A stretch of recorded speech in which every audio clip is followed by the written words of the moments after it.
আসসালামু আলাইকুম, সবাইকে স্বাগত জানাচ্ছি আজকে লাইভ ক্লাসে। আজকে আমরা বিগত সালের বিসিএস পরীক্ষার প্রশ্নগুলো দেখব এবং যেগুলো বিগত সালে খাদ্য অধিদপ্তর ডিএ পরীক্ষার প্রশ্ন আসছে সেগুলো দেখব।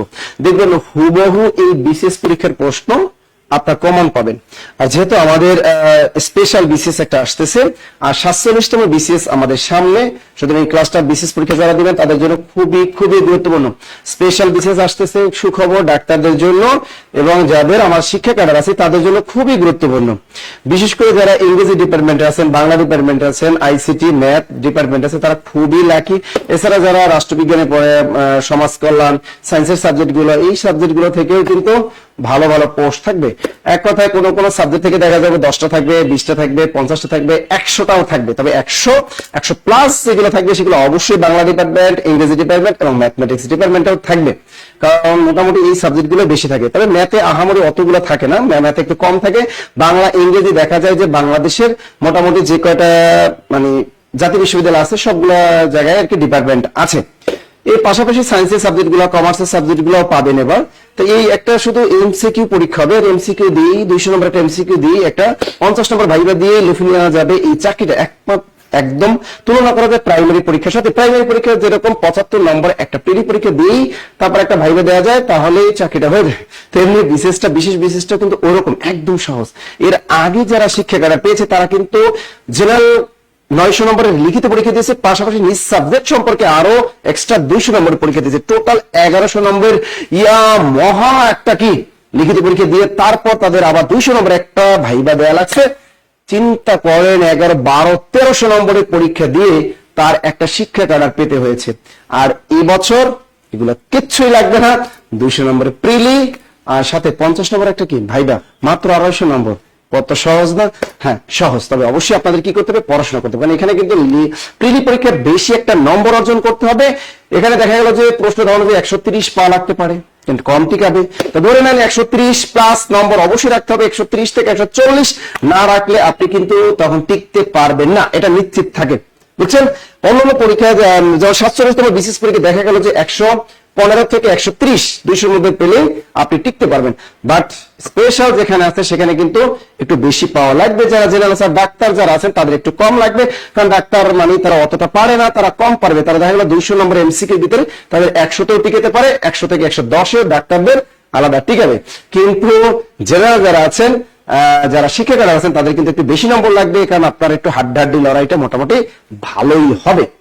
যাই হোক, আমরা এই বিশেষ পরীক্ষায় বিগত সালের প্রশ্নগুলো সলভ করবো, যেগুলো কনফিউশন সৃষ্টি হয় আপনাদের কাছে, এবং ব্যাখ্যা দিয়ে বুঝিয়ে দেবো যেগুলো একটার মাধ্যমে অনেকগুলো আপনি তৈরি করতে পারেন। এবং এখান থেকে হুবহু দেখবেন খাদ্য অধিদপ্তর পরীক্ষা কেমন পড়বে, প্রাইমারি শিক্ষকীয় পরীক্ষা কেমন পড়বে, নিবন্ধন পরীক্ষা কেমন পড়বে, এমনকি 10 থেকে 20তম গ্রেড পরীক্ষা একদম টাটকা শতভাগ কমন পাবেন ইনশাআল্লাহ। তাহলে আমরা ঝটপট উত্তর করে ফেলে দেখি কে কোন জায়গা থেকে আমাদের সাথে আছেন, এটা একটু দেখতে চাই। ওকে, আবু রায়হান তিনি দিচ্ছেন চুম্মা। কার গালে তুমি চুম্মা দিলা সেটা একটা দেখার বিষয়। আমার গালে চুম্মা দিয়ে কোনো লাভ নাই, কারণ আমি একটা ছেলে, তুমিও একটা ছেলে। যদি কোনো মেয়ে একটা চুম্মা দিত তাহলে আমি খুব খুশি হইতাম, বুঝতাম যে না কোনো মেয়ে আমাকে একটা ফ্লাইং কিস দিয়েছে। যদি নাসির স্যারের জন্য একটা কি একজন একটা ফ্লাইং কিস দিয়েছে, তাই না? আবার অনেকে আবার প্রশ্ন করেন, স্যার বাংলার ভিতরে ইংরেজি কেন? ফ্লাইং কিস মানে কি? অনেকে আবার জানতে চাইবে যে ফ্লাইং কিস মানে কি। আমিও জানি না সে ফ্লাইং কিস মানে কি। শুধু আমি দেখি বিভিন্ন ফেসবুকে দেখা যায় এইরকম দিয়া ফু দিয়া পাঠাই দেয়, তাহলে নাকি অন্যের গালে পড়ে যায়। যাই হোক, এগুলো যারা ভালো ভালো স্টার যারা আছে তারা এই কাজটা করে, ঠিক আছে, ফ্লাইং কিস দেয়। যাই হোক, আমিও আপনাদেরকে দিয়ে দিলাম। আমার যারা প্রাণপ্রিয় ছাত্রছাত্রী যারা আছেন তাদেরকে অসংখ্য ধন্যবাদ। আর সবাই একটু ঝটপট কমেন্ট করে জানাবে কে কোন জায়গা থেকে আজকে আমাদের লাইভ ক্লাসটা দেখতেছেন এবং কেমন আছেন আপনারা। এটা একটু দেখবেন, অনেক জায়গায় বিদ্যুৎ থাকে না, বৃষ্টি হয়, বজ্রপাত হয় এবং লোডশেডিং হয়। বিশেষ করে গ্রামগঞ্জে, ঢাকা শহরে মোটামুটি কম লোডশেডিং হয় এবং ঢাকার বাইরে মোটামুটি একটু লোডশেডিং আছে। একটু দেখি। আর রাত অনেক হয়ে গেছে 10টা, কিন্তু বেকারদের জন্য রাত কোনো ব্যাপারই না, কারণ এই প্রশ্ন কিন্তু আসবে, কনফিউশন প্রশ্ন। চাকরি যাদের লাগবে তাদের অবশ্যই আসবে। ওকে, আমাদের রিনা খন্দকার আছেন আমাদের সাথে যুক্ত। থ্যাংক ইউ রিনা খন্দকার। এবং আপনারা কে কোন জায়গা থেকে আরো আছেন আমি একটু কমেন্টের মাধ্যমে জানিয়ে দেবেন। চটপট একটু শেয়ার করে দেন ক্লাসটা, কারণ আপনার লাইভটা শেয়ার করার মাধ্যমে আপনার ফ্রেন্ড সার্কেল সবাই আমাদের জব বেনিফিট সম্পর্কে জানতে পারে এবং ক্লাসটা দেখতে পারে। এবং এই সব শেয়ারকারী কিন্তু ওয়াও সেই ঝকঝকে চকচকে আপনাদের 47তম বিসিএস এর জন্য রচিত এবং 48তম বিসিএস পরীক্ষার জন্য রচিত ক্যারিয়ার প্লাস বাংলা ভাষা সাহিত্য। এবং এই ক্যারিয়ার প্লাস বাংলা ভাষা সাহিত্য বইটা যারা নিয়েছেন তারা একটা কমেন্টের মাধ্যমে জানাবেন বইটা আপনাদের জন্য কেমন লাগলো, এই বইটার সাজানোর স্টাইলটা কেমন লাগলো, বইয়ের কাগজগুলো কেমন এবং বইয়ের ভিতরে ব্যাকরণ এবং সাহিত্য পাঠটি কেমন, এটা ঝটফট কমেন্টের মাধ্যমে জানিয়ে দেবেন। অনেক কষ্ট করে পরিশ্রম করে আপনাদের জন্য ক্যারিয়ার প্লাস বাংলা শতভাগ কমনের জন্য তৈরি করে ইনশাআল্লাহ। এই বইটা আপনার জন্য একটা বাইবেল বলা যায়। যেমন আপনার যদি কোনো ছোট ভাই ব্রাদার যদি নবম দশম শ্রেণী পড়ে থাকে তাদের জন্য এটা বেস্ট একটা বই, উচ্চ মাধ্যমিক পড়ে থাকে তাদের জন্য বেস্ট একটা বই, যদি কেউ নার্সিং ভর্তি পরীক্ষা দেয় এবং ইউনিভার্সিটি এডমিশন দেয় তাদের জন্য বেস্ট একটা বই, আর বিশেষ করে বিসিএস পরীক্ষার জন্য তো বেস্ট একটা বই, এবং 10 থেকে 20 মিনিট এবং প্রাইমারি নিবন্ধনের জন্য একটা বেস্ট একটা বাংলা বই ক্যারিয়ার প্লাস বাংলাতে। দেখি আজকে ক্যারিয়ার প্লাস বাংলা বইটা কে পান, সর্বোচ্চ শেয়ারকারী কে থাকে, এটা আমরা দেখবো। ওকে ওকে ওকে, আমাদের সাথে অলরেডি যুক্ত হয়ে গেছে, অনেক অনেক অনেক যুক্ত হয়েছেন। ইনশাল্লাহ ইনশাল্লাহ ইনশাল্লাহ। এবার আমরা ঝটপট আমাদের অধিকারী তরুণী, তিনি আমাদের মিরপুর 10 থেকে আছেন, রোদেলা রুমি আছেন আমাদের সাথে। ওয়াও, জান্নাতুল ফেরদৌস, ইসরা জান, খুব ভালো বই, সহজে আত্ম করা যায়। Muniya, thank you thank you thank you thank you thank you. Fahima Afrin, আলহামদুলিল্লাহ বইটা অনেক ভালো। কারা কারা বইটা হাতে পেয়েছেন একটু কমেন্টের মাধ্যমে জানিয়ে দেবেন। আর এই বইটা আমাদের মিরপুর 10 আর বাংলাদেশে আমাদের সকল ব্রাঞ্চে পাওয়া যাবে এবং নীলক্ষেত পাবেন মামুন বুক হাউস। আর বইটা খুচরা মূল্য নেবেন মাত্র 350 টাকা। আর যদি কেউ অনলাইন অফার করতে চান তাহলে অবশ্যই আপনাকে 400 টাকা পে করতে হবে। স্যার আপনার বইটা আজকে নিলাম কিন্তু পৃষ্ঠা সেরা বাজলো কেন? আচ্ছা, তোমার বইটা যদি কোনো পৃষ্ঠা সেরা বাজে চেক করে নিবা, যে লাইব্রেরি থেকে কিনবা না কেন বইতে চেক করে নেবা। প্রথম প্রশ্ন আমরা চলে যাই, সর্বপ্রথম বাংলা ভাষার ব্যাকরণ রচনা করেন কে? এই প্রশ্নটা 40তম বিসিএস পরীক্ষা এসেছেন এবং এই প্রশ্নটা আমরা একটু দেখবো, একটু কঠিন একটা প্রশ্ন, তবে দেখি আপনারা পারবেন ইনশাআল্লাহ। সর্বপ্রথম বাংলা ভাষার ব্যাকরণ রচনা করেন কে? এই প্রশ্ন 40তম বিসিএস পরীক্ষা। প্রথম অপশন আছে মনোলদা আসিফ, দ্বিতীয় অপশন আছে রাজা রামমোহন রায় এবং তৃতীয় অপশন আছে রামেন্দ্র সুধর ত্রিবেদী এবং চতুর্থ নম্বর আছে নাথানিয়েল ব্রাসি হ্যালহেট। এবার আপনাকে বলতে হবে উত্তরটা, ঝটপট উত্তরটা করেন দেখি দেখি।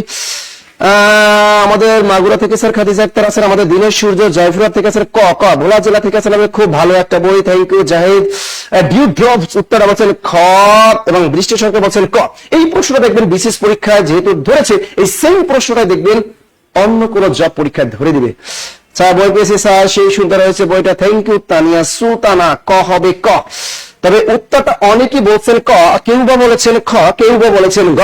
আমরা জানি এইরকম প্রশ্ন পরীক্ষার হলে ভেজাল লাগে, এই জন্যই কিন্তু বিশেষ পরীক্ষা এই ধরনের প্রশ্ন উত্তরটা দেয়। কারণ পরীক্ষা ওরা জানে বাংলা ভাষার প্রথম ব্যাকরণ বাজারে কোনো বা গাইড বই দেয়া আছে নাথানিয়েল ব্রাসি হ্যালহেট, কখনো বা কোনো বই দেয়া আছে রাজা রামমোহন রায়, কখনো বা কোনো বইতে দেয়া থাকে মনোলদা আসিফ।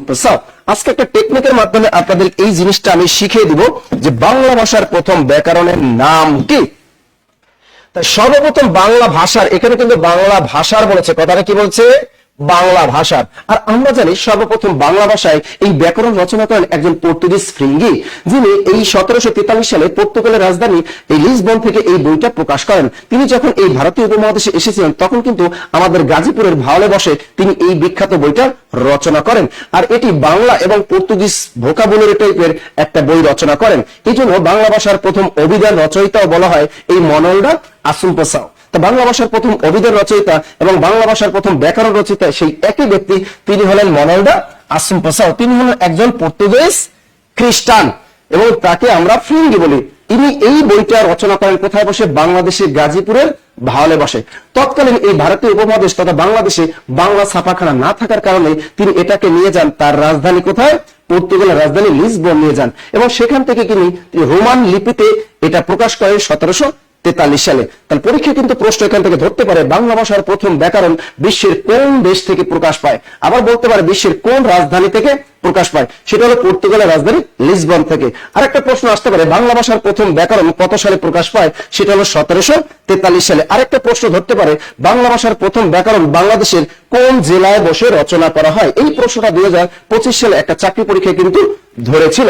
তো এই ধরনের প্রশ্ন কিন্তু অনেকবার আসতে পারে। আবার বলতে পারে বাংলা ভাষার প্রথম অভিধানের নাম কি, আবার বলতে পারে বাংলা ভাষার প্রথম অভিধান রচয়িতার নাম কি, আবার বলতে পারে বাংলা ভাষার প্রথম অভিধান কোথা থেকে প্রকাশ পায়, আবার বলতে পারে বাংলা ভাষার প্রথম অভিধান বাংলাদেশের কোন জেলায় বসে রচনা করা হয়। যেভাবে প্রশ্ন আসুক উত্তর যেন আমরা পারি। তাহলে এখন দেখেন সর্বপ্রথম বাংলা ভাষার প্রথম ব্যাকরণ রচনা করেন এই আমাদের পর্তুগিজ নাগরিক, তার নাম হলো মনোলদা আসিফ। এবার আপনাদেরকে বলতে হবে ওই বইটার নাম কি। ঝটপট উত্তর, বলেন বলেন, দ্রুত দ্রুত দ্রুত। এই বইটার নাম কি বলতে হবে আপনাদেরকে। বাংলা ভাষার প্রথম ব্যাকরণের নাম কি? ঝটপট উত্তর। বাংলা ভাষার প্রথম ব্যাকরণের নাম কি, কে বলতে পারেন? বাংলা ভাষার প্রথম ব্যাকরণের নাম কি, কে বলতে পারেন? বাংলা ভাষার প্রথম ব্যাকরণের নাম কি? দ্রুত বলো, দ্রুত ঝটপট। এখানে এই সেই বাংলা ভাষার প্রথম ব্যাকরণের নামটা কি বলতে হবে না ভাইয়া? সেই নামটা কি? ঝটপট। বাংলা ভাষার প্রথম ব্যাকরণের নাম কি? সোহেল, একটা নিজ টেকনিক বলে দিই, সেটা হলো বাংলা ভাষার প্রথম ব্যাকরণ মনে রাখবেন পর্তুগিজ শ্যাম্পু, আর কিছুই মনে রাখা লাগবে না। নামটা মনে রাখেন কি, টেকনিক দিয়ে শিখিয়ে দিছি, পর্তুগিজ শ্যাম্পু। অর্থাৎ বাংলাদেশের কোনো শ্যাম্পু হবে না, এটা একমাত্র পর্তুগালের শ্যাম্পু। তাহলে বাংলা ভাষার প্রথম ব্যাকরণের নাম পর্তুগিজ শ্যাম্পু। অর্থাৎ ওই বইটার নাম ভোকাবুলারি এন ইডিওমা বেন গল্লা ই পর্তুগিজ। সুতরাং চারটা অপশন দেখে যাতে আপনি ঝটপট টিক দিতে পারেন, এই জন্য এই বইটার নামের শেষে একটা নাম দেখাচ্ছে পর্তুগিজ। তাহলে বইটার নাম কি? ভোকাবুলারিও এন ইডিওমা বেন গল্লাই পর্তুগিজ। আর শ্যাম্পু দিয়ে কি বোঝাচ্ছি আমি? শ্যাম্পু দিয়ে বুঝেছি এই যে মনোল দা আসুম্পসা, অর্থাৎ এই বইটার রচয়িতা Manoel da Assumpcao. Clear clear clear clear clear clear. মনে থাকবে, মনে থাকবে, মনে থাকবে তো? গুড। তাহলে বাংলা ভাষার প্রথম ব্যাকরণ রচয়িতা মনোল দা আসুম্পসাও, ওই বইটার নাম ভোকাবুলারিও এন ইডিওমা বেন গল্লা ই পর্তুগিজ। শর্টকাট মনে রাখবা পর্তুগিজ শ্যাম্পু। আপনাকে যদি কেউ প্রশ্ন করে বাংলা ভাষার প্রথম ব্যাকরণের নাম কি, শর্টকাট মনে রাখবেন পর্তুগিজ শ্যাম্পু। আবার আসতে পারে বাংলা ভাষার প্রথম ব্যাকরণ প্রকাশ পায় কত সালে? এটা আমি বলে দিয়েছি 1743 সালে পর্তুগালের রাজধানী লিসবন থেকে। এরপর যদি আপনাকে প্রশ্ন করা হয় বাংলা ভাষার প্রথম ব্যাকরণ গ্রন্থের নাম কি, এটা হবে a grammar of the Bengal language. ভালো করে খেয়াল রাখেন, যদি বলে বাংলা ভাষার প্রথম ব্যাকরণ গ্রন্থের নাম কি, উত্তরটা হবে a grammar of the Bengal language. এই বইটা প্রকাশ পায় 1778 সালে হুগলি প্রেস থেকে। আর এই বইটির রচয়িতা নাথানিয়েল ব্রাসি হ্যালহেট। তা লিখে রাখেন বাংলা ভাষার প্রথম ব্যাকরণ গ্রন্থের নাম। দ্রুত লিখে রাখো, এই প্রশ্নটা লিখে রাখো, বাংলা ভাষার প্রথম ব্যাকরণ গ্রন্থের নাম। বাংলা ভাষার প্রথম ব্যাকরণ গ্রন্থের নাম। যদি ব্যাকরণ গ্রন্থ বলে, কথাটা খেয়াল রাখো, এখানে অনলি বলেছে কি সর্বপ্রথম বাংলা ভাষার ব্যাকরণ, এখানে কোথাও কোনো গ্রন্থ লেখা নাই। তাহলে বাংলা ভাষার প্রথম ব্যাকরণ গ্রন্থ কথাটা উল্লেখ থাকলে সেটা হবে a grammar of the Bengal language. A grammar of the Bengal language, not Bengali. A grammar of the Bengal language. এই বইটা প্রকাশ পায় 1778 সালে হুগলি প্রেস থেকে। আর এই বইটা রচনা করেন আমাদের নাথানিয়েল ব্রাসি হ্যালহেট। ক্লিয়ার সবাই? স্যার আমার পাও ভেঙে যাচ্ছে মনে হয় স্যার, লিখতে হাতও ভেঙে যাবে না স্যার? কেন, কি হলো? A grammar of the Bengal language. দ্রুত লেখো, a grammar of the Bengal language. দ্রুত বলো, a grammar of the Bengal language language language. Clear? তাহলে বাংলা ভাষার প্রথম ব্যাকরণ বললে সেটা হবে পর্তুগিজ শ্যাম্পু। বাংলা ভাষার প্রথম ব্যাকরণ গ্রন্থের নাম বললে সেটা হবে a grammar of the Bengal language. অনেকে আবার এটা বলেন a grammar of the Bengali language. এই grammar of the Bengali language এই বইটা হলো বাংলা ভাষার দ্বিতীয় ব্যাকরণ গ্রন্থ। আর এই বইটা রচনা করেন রাজা রামমোহন রায়। আর এটি প্রকাশ পায় আমাদের শ্রীরামপুর মিশন মুদ্রণ প্রেস থেকে 1801 সালে। তবে পরীক্ষায় সবচেয়ে বেশি প্রশ্ন আসে এটা। সর্বপ্রথম বাংলা ভাষার ব্যাকরণ রচনা করেন কে? মনোল দা আসুম্পসা। তার রচিত বইটার নাম ভোকাবুলারি এন ইডিওমা বেন গল্লা ই পর্তুগিজ। আর বাংলা ভাষার প্রথম ব্যাকরণ গ্রন্থের নাম যদি বলে a grammar of the Bengal language, এই বইটা রচনা করেন নাথানিয়েল ব্রাসি হ্যালহেট। ক্লিয়ার সবাই? মনে মনে মনে থাকবে। স্যার বিগত কয়েক মাস আপনার ক্লাস করি না বলে মা ঝাড়ু কি পিড়া কইরে আপনার ক্লাসে নিয়ে আসছে। বাহ সাকিব স্যার, আগে বই থেকে এখনকার বইতে পৃষ্ঠা অনেক কম, তবে এবারে বই পৃষ্ঠা অনেক কমে দিয়েছে। আজাইরা জিনিস বাদ দিয়া এক্সক্লুসিভ জিনিস অনেক অ্যাড করে দিয়েছে, এটা আপনারা বুঝতেই পারতেছেন। মানে ডাবল এমসিকিউ আর রাখি না। আগের বইটার ভিতরে ডাবল এমসিকিউ ছিল, বা ডাবল এমসিকিউ গুলো আমরা কেটে দিয়েছি। ওকে, এবারে দেখো, যদি বলা হয় বাংলা ভাষায় রচিত প্রথম ব্যাকরণের নাম, এবারে প্রশ্নটা দিবে বাংলা ভাষায় রচিত প্রথম ব্যাকরণের নাম। খেয়াল করো, বাংলা ভাষায় রচিত প্রথম ব্যাকরণের নাম অথবা ব্যাকরণ গ্রন্থের নাম। এটা হলো আমাদের রাজা রামমোহন রায় লিখেছে। এই যে বাংলা ভাষায় কথাটা বলছে সেটা হবে গৌড়ীয় ব্যাকরণ। বইটার নাম কি ভাইয়ারা? ওই বইটার নাম গৌড়ীয় ব্যাকরণ। এই বইটা প্রকাশ পায় 1833 সালে। কত সালে? 1833 সালে শ্রীরামপুর মুদ্রণ প্রেস থেকে। মনে থাকবে। প্রাইমারি ফাউন্ডেশনের বই পাও নাই কেন? একটা তাসনিম প্রাইমারি বই তো আমরা দিচ্ছি। আমাদের হটলাইন নাম্বারে কল দাও, হটলাইন নাম্বারে কল দিয়ে বই নিয়ে নাও, টেনশনের কোনো কারণ নাই।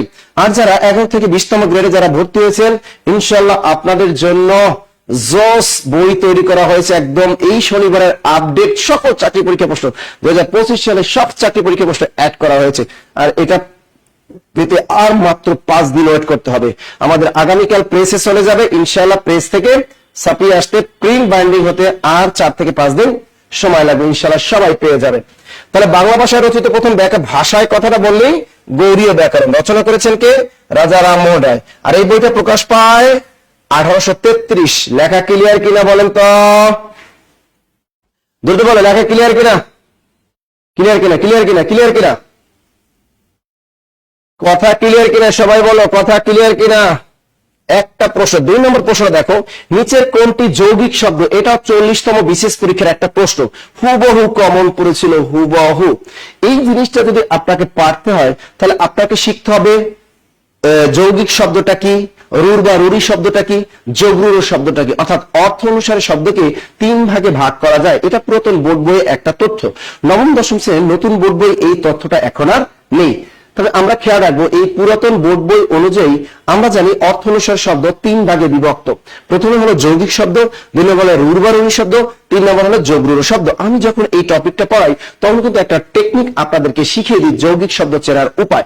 এখানে বলছে যৌগিক শব্দ। তাই যৌগিক শব্দের একটা টেকনিক হলো মধুর মিতালি গায়ক কর্তব্য না করে বাবুয়ানা ভাব করে রাধুনী দৌহিত্রীকে সঙ্গে নিয়ে গোলাপি চিকা মারতে গেল।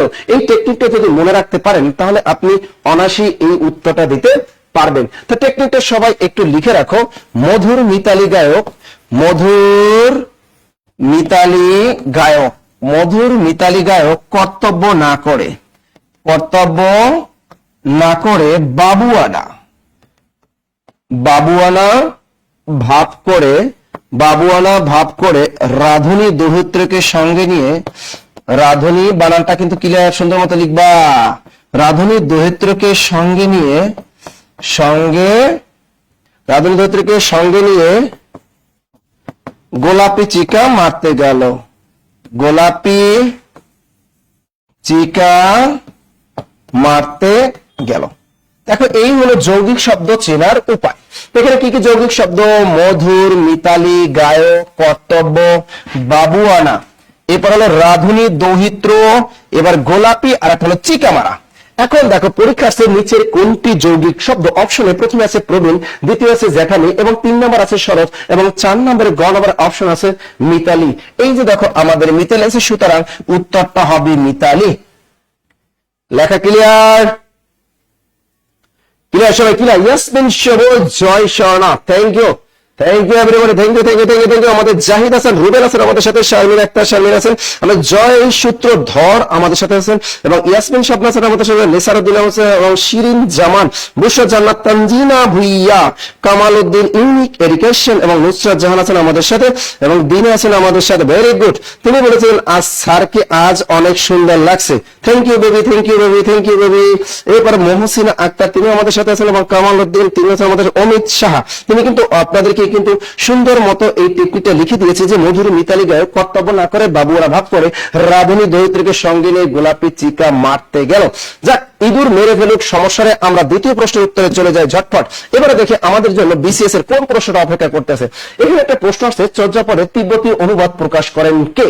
40তম বিসিএস পরীক্ষা এগুলো কিন্তু আমরা প্রত্যেকটা ক্লাস চর্যাপদের ক্লাসে কিন্তু পড়িয়ে থাকি। এবার ঝটপট উত্তরটা আপনাদের কাছ থেকে আশা করছি। চর্যাপদের তিব্বতী অনুবাদ প্রকাশ করেন কে? প্রবোধচন্দ্র বাগচি, নাকি যতীন্দ্র মোহন বাগচি, নাকি প্রফুল্ল মোহন বাগচি, নাকি প্রণয় ভূষণ বাগচি? উত্তরটা ঝটপট ঝটপট ঝটপট। উত্তরটা কি হবে? আমি সিলেট থেকে আছি। সিলেট থেকে কি আছো রে? মান্না আক্তার, তিনি আছেন সিলেটের ফ্রি, সিলেটের ফ্রি না? তুমি ভালো আছেনি? তুমি ভালো আছেনি? দ্রুত দ্রুত দ্রুত, এটা কি হবে? উত্তরটা বলে দাও, এটা কি হবে? প্রবোধচন্দ্র বাগচি। এবার আমি একটু ভালো করে উত্তরটা আমি বুঝিয়ে দিচ্ছি আপনাদেরকে। বলছে চর্যাপদের তিব্বতী অনুবাদ প্রকাশ করেন। তার আগে আমাদের জানতে হবে এই চর্যাপদ প্রথম তিব্বতীয় ভাষায় অনুবাদ করেন কে, এটাকে জানতে হবে। তাহলে আমরা লিখে রাখি চর্যাপদ প্রথম তিব্বতীয় ভাষায় অনুবাদ করেন ডক্টর কীর্তিচন্দ্র। তিনি কিন্তু কলকাতা বিশ্ববিদ্যালয়ের বাংলা বিভাগের অধ্যাপক ছিলেন এবং এই তিব্বতী ভাষার অনুবাদটি আবিষ্কার এবং প্রকাশ করেছিলেন ডক্টর প্রবোধচন্দ্র বাগচি। তিনিও কিন্তু কলকাতা বিশ্ববিদ্যালয়ের বাংলা বিভাগের অধ্যাপক ছিলেন এবং তিনি এটা আবিষ্কার এবং প্রকাশ করেন 1938 সালে। তাহলে লিখে রাখেন চর্যাপদ প্রথম তিব্বতীয় ভাষায় অনুবাদ করেন কে?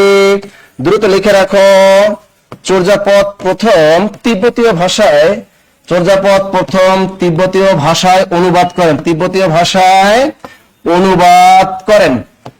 তো চর্যাপদ প্রথম তিব্বতী ভাষায় অনুবাদ করেন ডক্টর কীর্তিচন্দ্র। লিখে রাখো ভাইয়ারা, ডক্টর কীর্তিচন্দ্র। ইনি কে? ইনি কিন্তু কলকাতা বিশ্ববিদ্যালয় বাংলা বিভাগের অধ্যাপক ছিলেন। এরপর প্রশ্ন, চর্যাপদের তিব্বতী অনুবাদ প্রকাশ করেন কে? তা এরপরে চর্যাপদের তিব্বতী ভাষার অনুবাদ আবিষ্কার এবং প্রকাশ করেন ডক্টর প্রবোধচন্দ্র বাগচি 1938 সালে। লিখে রাখো 1938 সালে। ক্লিয়ার সবাই? স্যার আমি এখনো বই পাইনি, কেন বলা হলো বই পাঠানো হবে? বরিশাল থেকে রিক্তা আক্তার, আরিফ খান ক। আচ্ছা এটা লিখছেন কিনা দ্রুত বলো, এটা লিখছেন কিনা? তাই প্রথম প্রশ্ন হলো চর্যাপদ প্রথম তিব্বতী ভাষায় অনুবাদ করেন ডক্টর কীর্তিচন্দ্র, আর দ্বিতীয় প্রশ্ন হলো চর্যাপদের এই তিব্বতীয় ভাষার অনুবাদটা আবিষ্কার এবং প্রকাশ করেন ডক্টর প্রবোধচন্দ্র বাগচি 1938 সালে। ক্লিয়ার? লেখা শেষ হলে ডান লিখবা, লেখা শেষ হলে ডান লিখতে হবে কিন্তু, লেখা শেষ হলে ডান লিখবা। ওয়াও, আমাদের পরের প্রশ্নটা চলে যায়। এখানে প্রশ্নটা কিন্তু ভুল আছে। গীত গোবিন্দ কাব্যের রচয়িতা জয়দেব কার সভাপতি ছিলেন? এটাও কিন্তু 40তম বিসিএস পরীক্ষার একটা লিটারেচারের প্রশ্ন। খেয়াল করো, এখানে প্রশ্নটা কিন্তু ভুল। এটা কি? প্রশ্নটা কিন্তু ভুল আছে। কোথায় ভুল আছে বলতো? গীত গোবিন্দ লেখা। আসলে খেয়াল করো জিনিসটা, আসলে গীত গোবিন্দ হবে না, এটা হবে গীত গোবিন্দম। গীত গয়কার গো, বয়সিকের বি, নয়দম ম। এই গীত গোবিন্দম এই কাব্যটা কে লিখছে? গীত গোবিন্দম এই যে কাব্যটা, এই কাব্যটা কে লিখলো বলতে পারবা? এই কাব্যটা লিখছে জয়দেব। জয়দেব, এই জয়দেব কিন্তু সংস্কৃত ভাষার কবি। আর এই গীত গোবিন্দ নামে যে কাব্যটা লিখছে তিনি কিন্তু আরেকজন ব্যক্তি। লেখো গীত গোবিন্দ।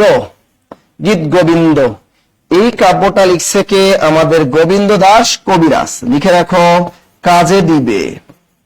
গোবিন্দ দাস কবিরাজ। দেখো এই বইটা কিন্তু লেখা ব্রজবুলি ভাষা। এই বইটা কোন ভাষায় লেখা? গীত গোবিন্দ এটা কিন্তু লেখা ব্রজবুলি ভাষায় রচিত, ব্রজবুলি ভাষায় রচিত। প্রথম প্রশ্ন দেখো, যদি আসে এই গীত গোবিন্দম, যদি একটা ম থাকে, এই গীত গোবিন্দম কাব্যটি লেখা কিন্তু সংস্কৃত ভাষায় এবং এই সংস্কৃত ভাষায় গীত গোবিন্দম কাব্যটি রচনা করেন আমাদের জয়দেব। জয়দেব কিন্তু একজন বাঙালি, বাট তিনি বাংলা ভাষায় কিছুই লেখেননি, তিনি কিন্তু সংস্কৃত ভাষায় বিভিন্ন গ্রন্থ রচনা করেছেন। তো পরীক্ষা যদি আসে গীত গোবিন্দম কাব্যটা কার, উত্তর হবে জয়দেব।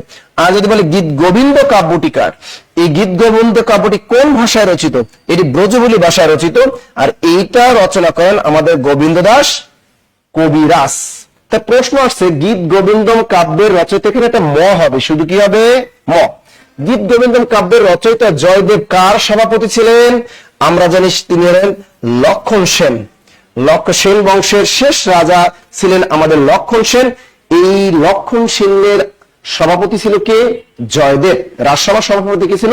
জয়দেব। তো প্রশ্নটা এসেছে গীত গোবিন্দম কাব্যের রচয়িতা জয়দেব কার সভাপতি ছিলেন? উত্তরটা হবে লক্ষণ সেন, লক্ষণ সেন, লক্ষণ সেন। ক্লিয়ার? দ্রুত দ্রুত দ্রুত দ্রুত।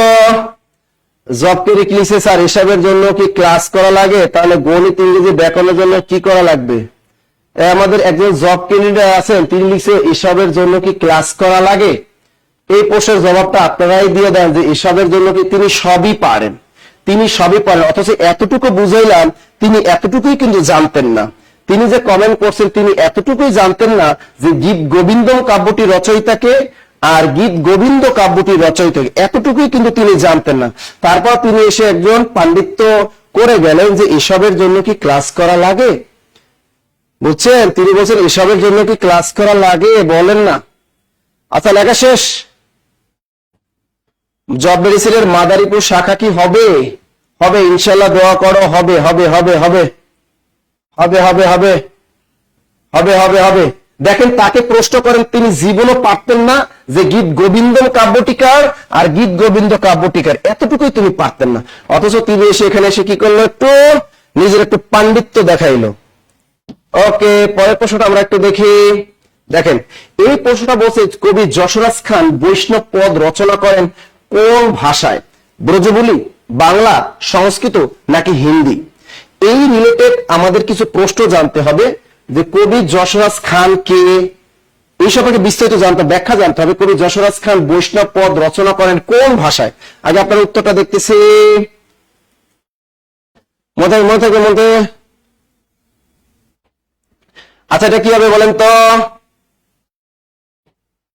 মনে থাকবে? আর হচ্ছে ভাই লাল পানি বেশি খেয়েছে, লাল পানি বলতে তো ভাই চাও হতে পারে, লাল চাও তো হতে পারে। উত্তরটা কি হবে বলেন, এটা কি হবে? দেখো ভালো করে এটা খেয়াল রাখো, এখান থেকে আমাদের কবি যশোরাজ খান একটু বিস্তারিত জানতে হবে। বৈষ্ণব পদ রচনা করেন কোন ভাষায়? আমি উত্তরটা বলে দিচ্ছি, উত্তরটা হবে ব্রজবুলি ভাষায়। কোন ভাষায়? ব্রজবুলি ভাষা। এই ব্রজবুলি ভাষা সম্পর্কে বিসিএস অন্য জব সম্পর্কে সব জব পরীক্ষা মোটামুটি এইখান থেকে প্রশ্ন ধরে। তো এখান থেকে কয়েকটা প্রশ্ন একটু লেখেন। ব্রজবুলি ভাষার আবিষ্কারক কে? এটা লিখে রাখেন। ব্রজবুলি ভাষার স্রষ্টা বা আবিষ্কারক হলেন মিথিলার কবি বিদ্যাপতি। মিথিলার কবি বিদ্যাপতি। তো এই প্রশ্নটা আসতে পারে যে ব্রজবুলি ভাষার স্রষ্টা বা আবিষ্কারক কে? এটা হলো ব্রজবুলি ভাষা মিথিলার কবি বিদ্যাপতি। আরেকটা প্রশ্ন, এই ব্রজবুলি ভাষা কোন দুটি ভাষার সংমিশ্রণে ব্রজবুলি ভাষা তৈরি করা হয়েছে? লিখে রাখেন বাংলা প্লাস মৈথিলি। এক নম্বরে হলো বাংলা প্লাস মৈথিলি। এই বাংলা প্লাস মৈথিলি ভাষা মিলে এই ব্রজবুলি ভাষাটার সৃষ্টি। এটি একটি কৃত্রিম কবি ভাষা। লিখে রাখেন, এটি একটি কৃত্রিম কবি ভাষা। এটি একটি কৃত্রিম মানে আর্টিফিশিয়াল, এটি একটি কৃত্রিম কবি ভাষা। এটি কখনো মানুষের মুখের ভাষা ছিল না, অর্থাৎ সাহিত্যকর্ম ব্যতীত এটি কিন্তু কোথাও খুঁজে পাওয়া যায় না।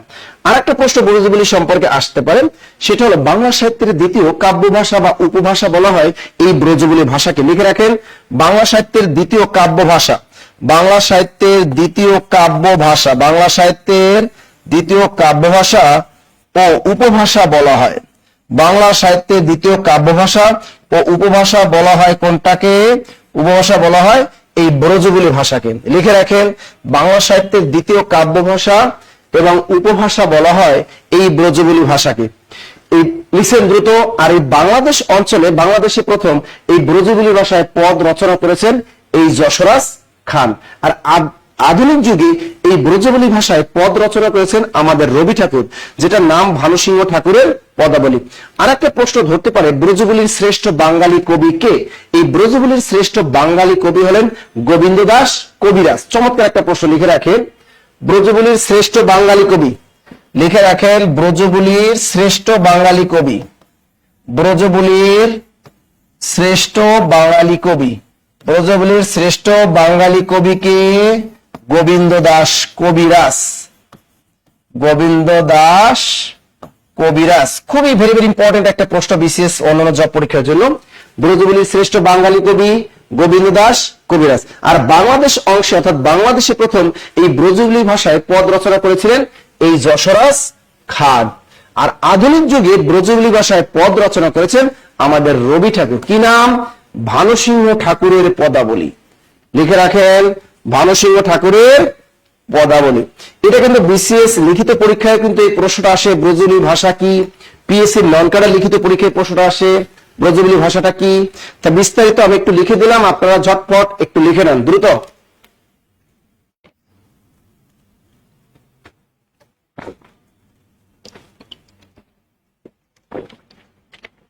লিখছেন?